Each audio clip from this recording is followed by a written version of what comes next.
ऐसा कार्य मत करना जिससे हमारे भारत का ही घात हो, भारत का लंकित हो, भारत गंदा हो, भारत की बदनामी हो। वो पाप मैं नहीं करूंगा, क्योंकि भारत को बदनाम नहीं होने दूंगा। भारत की जेल में तुम स्वयं बंद हो? क्या बात मान। जेल तो बनाए जाते थे दुश्मनों को, जेल तो बनाए जाते हैं दुश्मनों के लिए। जेल का नियम है, क्यों बनाया जाता है? राजा जेल बनाता है दुश्मनों को। जब दुश्मन को बंदी बनाएगा तो कहां रखेगा? जेल की नीति है। जेल को बनाने का उद्देश्य क्या है? जेल क्यों बनाया जाता है? दुश्मन को बंदी बना के रखना। दुश्मन को पकड़ के लाओ, उसमें बंदी करो। जिस दुश्मन ने हमारे देश में घुसपैठ की है, हमारे देश के नियम तोड़े हैं, उन दुश्मनों के लिए जेल बनाया जाता था। उन विदेशी दूसरे राज्य के लोगों को जेल बनाया जाता था। दुर्भाग्य देखो, घर की मां की जेल में घर का बेटा ही बंदी बना है। यह है सबसे बड़ा अपराध। दुश्मनों के लिए बनाया गया। जिन भारत मां का जेल दुश्मनों, और उसमें आज बोलो जेल में विदेशी ज्यादा बंदी हैं कि देशी? महान पाप। अब ये जाएंगे जो अपने देश के जेल में बंद हुआ, ऐसा अपराध किया उसने, ऐसा अपराध किया कि स्वयं का देश का कानून, देश की मां का कानून उसी को ऊपर लागू हुआ और मां को जेल भेजना पड़ा। जाओ, तुम्हारा 100 भवन तक मिलेक्ष खंड में जन्म होगा, आर्य खंड में घुसपैठ भी नहीं कर पाओगे। ऐसे आप जाकर के मिलेक्ष खंड मनुष्य बनोगे। क्यों का होता है मिलेक्ष खंडों में जन्म? जो आर्य खंड में जन्म लेकर आर्य खंड को गंदा करते हैं, आर्य खंड के नीति विरुद्ध चलते हैं, आर्यों के विरुद्ध चलते हैं। इसलिए यदि देश मेरा है, विदेश को नुकसान पहुंचा देना। एक प्रसंग शायद आप लोगों ने देखा होगा, मैंने पढ़ा है। जब घटोत्कच मरने लगा तो बहुत भारी भरकम दिखा गया, तो उधर भीम कहते उस तरफ गिर, क्योंकि वो जहां गिरेगा वहां। तो उधर से भीम अर्जुन सब कहते हैं बेटा आप तो मरते समय भी दुश्मन को नुकसान पहुंचा, दुश्मन की सेना पर गिर, तो मरते मरते भी 250 को। कितनी बड़ी शिक्षा है। यदि नुकसान ही पहुंचाना है तो दुश्मन को पहुंचाओ, मिलेक्ष खंड को पहुंचाओ। तुम तो आर्य खंड को नुकसान पहुंचा रहे हो। अब तुम्हें कोई नहीं बचा सकता। मिलेक्ष खंडों में जिनके जन्म होते हैं, मिलेक्ष खंडों में उन्होंने आर्य खंड को कभी गंदा किया होगा, आर्य खंड को अपमान किया होगा, आर्य खंड में रहकर वो कृत्य किया होगा जो कृत्य मिलेक्ष खंडों में होता है। यदि भारत में पुनः जन्म लेना है तो नियम करो, मैं अपने देश के विरुद्ध, मैं अपने देश को, मेरे कारनामों के कारण देश कभी बदनाम नहीं होगा। मैं देश को गंदा नहीं करूंगा। मैं दुनिया के जेलों में बंद हो जाऊं, लेकिन कभी मैं अपने भारत देश के जेल में बंद नहीं होऊंगा। बस ये प्रयास करना, बहुत छोटा सा नियम है। पाकिस्तान में बंद होना पड़े तो हो जाना, कोई बात नहीं, चलेगा। काय को जाने, काय को लेना देना क्या है? यदि पकड़े जाओ तो अमेरिका में बंद हो जाओ, रूस को बंद हो जाए, कोई बात नहीं, तुम्हारी निंदा नहीं होगी। लेकिन तुम अपने देश की जेल में बंद हो, मां के जेल में बंद हो। मां बंद कर रही है जेल में हो, दुश्मन करे तो करे, मां बंद कर रही है। देश का कानून तुम्हें अपराधी सिद्ध कर रहा है। बस आज के मोटिवेशन में प्रयास करो, शुरू करो। मैं ऐसा, जैनियों का सबसे बड़ा गर्व यही है। मैं जब भी जेल में जाता हूं प्रवचन करने, सबसे पहले ये जानकारी रखता हूं, बताओ जैनी कितने हैं। और जैनी दिख गया बस मुझे लगा ये है जैनी कलंक। और आज मुझे गर्व है, बहुत गर्व से कहता हूं मैं, जैनी को गुस्सा आता है, जैनी पाप करके जानता है, सारे पाप जैनी कर सकता है। जैनी बराबर कुशल बहुत नहीं, कर भी लेगा, कोई पता नहीं चलेगा, बढ़िया आदमी है, इतनी कुशलता से करता है। लेकिन जैनी सबसे ज्यादा पाप करता है, इसलिए कि मैं अपने देश के जेल में बंद नहीं होना चाहता। ये तुम भूल गए। तुम हाथ इसलिए नहीं करते हो कि अरे पुलिस के डंडे कौन खाए, जेल जाने से बेइज्जती होगी, लोगों की नजरों में गिर जाएंगे। ये सब कारण नहीं थे।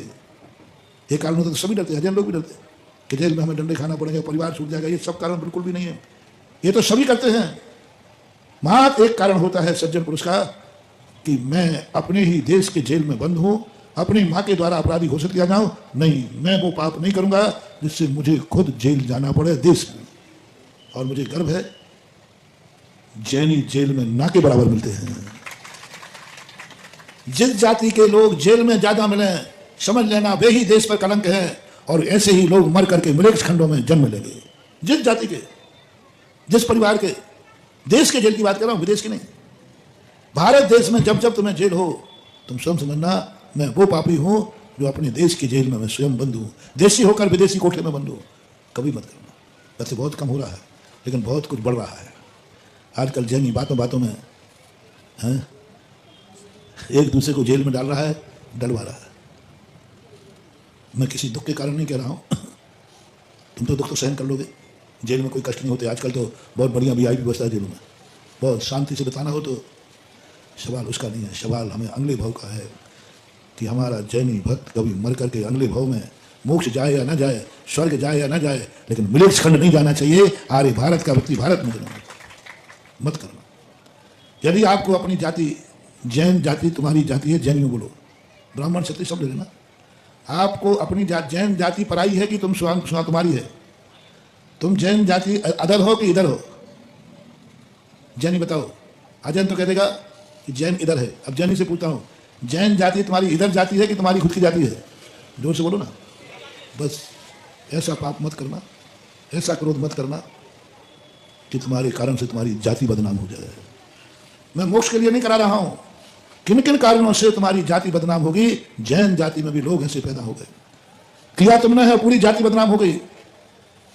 कोई ऐसा कार्य मत करना जिससे जाति बदनाम हो जाए, अन्यथा वही फार्मूला सैकड़ों सैकड़ों भवों में जैन जाति तो छोड़ो, जैन के मोहल्ले में भी नहीं जन्म पाओगे।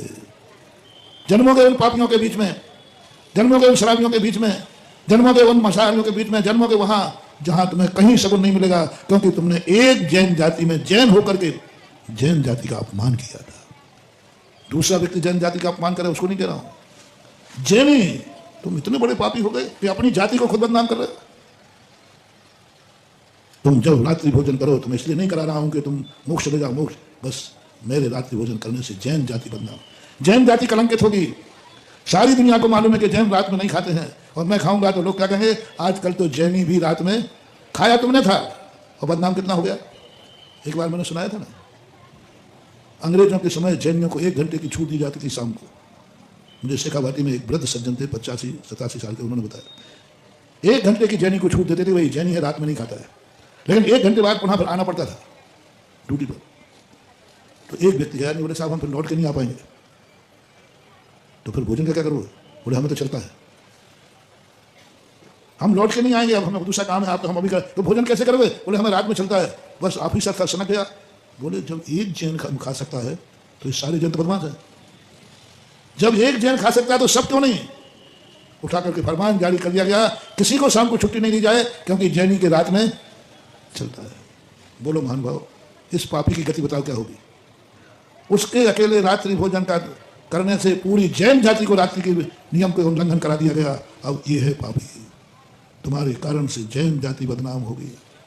मर जाओ, लेकिन मैं जैन जाति को कलंकित नहीं होने दूंगा। जो जो जिस जाति के नियम है मैं उन सारे नियमों का पालन करूंगा। तो गारंटी है मेरी, जब तक तुम जिनेंद्र नहीं बनोगे तब तक तुम जैन बनते रहोगे। बस इतनी सी बात, ज्यादा नहीं करो। मात्र इतना सा नियम है कि मैं ऐसा कोई कार्य नहीं करूंगा जिससे मैं जिस जाति का हूं उसी जाति को बदनाम, उसको कलंकित करूं। बस ये नहीं करना, मैं नहीं करूंगा, इससे जैन जाति कलंकित होगी। इतना सा कर लो, अगले भाव का आइडेंटिटी कार्ड है, तुम जैन बनोगे पक्का है। जिनेंद्र बनना तुम्हारी मर्जी के ऊपर है। जिनेंद्र बनने के लिए साधना करना है, तपस्या करना है, लेकिन जैन बनने के लिए मात्र इतना करना है कि जो जैन जाति के को मैं कलंकित नहीं करूंगा।